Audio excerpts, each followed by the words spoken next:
Communication is very important in EMS.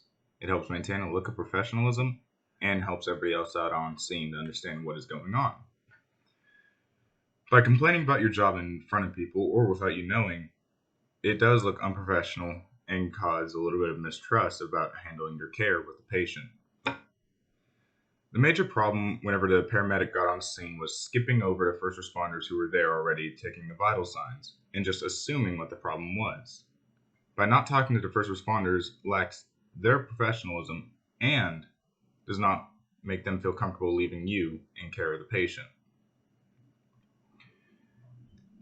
And the comments and remarks that were made the family feel uncomfortable leaving their family member in care of you. This can cause many problems later on and could be a possible lawsuit.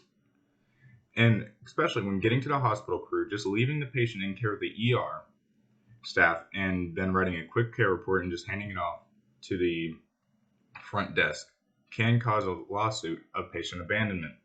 This should not be done, and you should make sure there is a proper care and transfer of the patient. The major problem during this whole situation was assessment. At the very beginning of getting on scene, the paramedic assumed what the problem was, skipping vitals and not taking any new vitals, only taking the same vitals from the first responders that they achieved.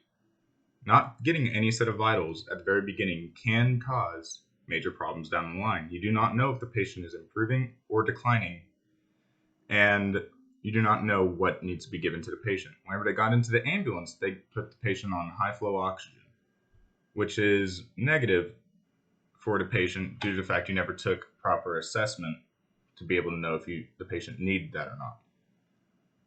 Also ensuring that the patient was talking about the same problem that they thought it was the entire time. They may have not known, but the patient could have been having a heart attack. The hard thing here is when we run along patients we see over and over, it can get repetitive. And just because you get annoyed can cause patient care to decline.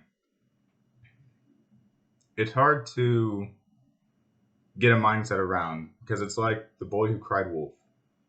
But we should never have a time to where we think the person is not having a problem. We signed up for a field where we need to give the best care to anybody at any time.